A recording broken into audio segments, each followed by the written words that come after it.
The lighting is very kind of moody. Plastic gave designers the chance to make lamps look like anything at all. All of a sudden you started seeing lamps that were shaped like pills, like gigantic pills. It was turning everyday objects into things that you wouldn't expect. I mean, a pill is a lamp. We learned to appreciate the unexpected when it came to lighting our homes. Motion lamps were a hit, and nothing was bigger than the lava light. I think today that's definitely a nostalgic piece for us. A new, inventive, fun use of something that wasn't really a lamp. It was a sculpture.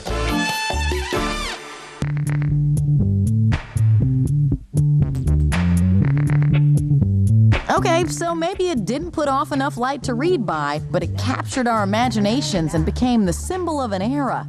They definitely tie in with the hippie generation.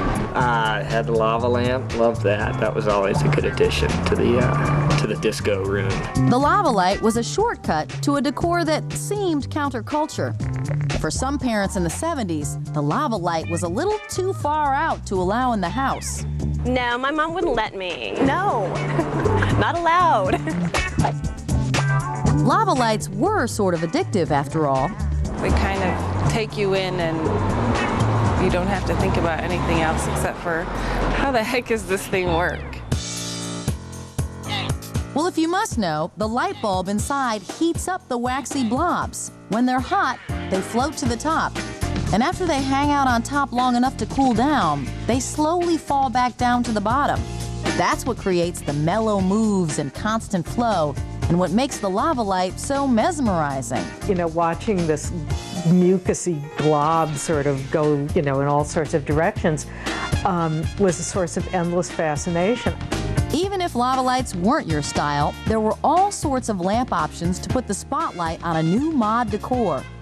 I mean, again, a lot of these became items that obviously stood out as begging for comment, letting someone know maybe something about you. In the 50s and 60s, we discovered lighting could go beyond bare bulb style. Space age, funky, or purely decorative, lamps were a mix of form and function, shedding new light on the latest home fashions. If you haven't used a lava light in a while, you have to remember patience is a virtue. It takes about 30 minutes for the lava light to warm up and begin its magic. Still ahead, time to take a seat. We meet a chair collector with some stylish look. Lava lights, with their colorful blobs bubbling in slow motion, oozed their way to icon status in the 70s. It was a new, inventive, fun use of something that wasn't really a lamp. It was a sculpture. Instead of just a decoration, it was a functional decoration. It moved in a way that you couldn't explain. The lava light was introduced to America in the late 60s.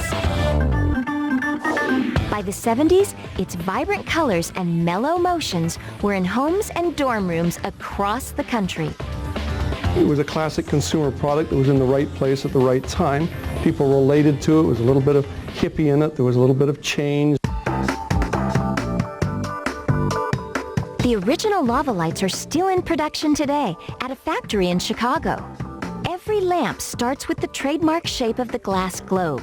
A metal heating coil goes in each globe before it hits the conveyor belt. Huge vats hold the colorful lava. It's a super secret, strange brew. The most important ingredient is wax. It really is a special concoction that was actually invented back in 1963 in Great Britain. Machines inject a layer of this special lava into each globe. It hardens overnight, then the globe is topped off with a watery mixture. That's the lava light's second color. Color combinations that were popular in the 70s, like white lava suspended in blue liquid, are still bestsellers, but the choices are endless. There's over 150 color and glow base combinations. A light bulb in the base is the final piece that sets the lava in motion. There's a scientific method to the lava light madness, and it's not that hard to understand. As you put the globe actually on the base, the light bulb heats up the wax. It becomes less dense, floats to the top, gets to the top, cools, and then falls back down. That's the magic behind the lava. The ever-changing shapes have captured our imagination since the 70s. I think they have the potential to draw you into them a little bit. The light, the movement, nothing happens very quickly. It's all very random and it's all very predictably slow. It was something you looked at and sort of fantasized about and what the shapes were doing, and it was like watching the clouds. Whether it was through the spellbinding slow motion of lava or the dizzying glitter of the disco ball, we all saw the 70s in a whole new light. Lava's legacy is still really strong today. Believe it or not, more lava lights sold in America in the 1990s than in the 60s, 70s, and 80s combined.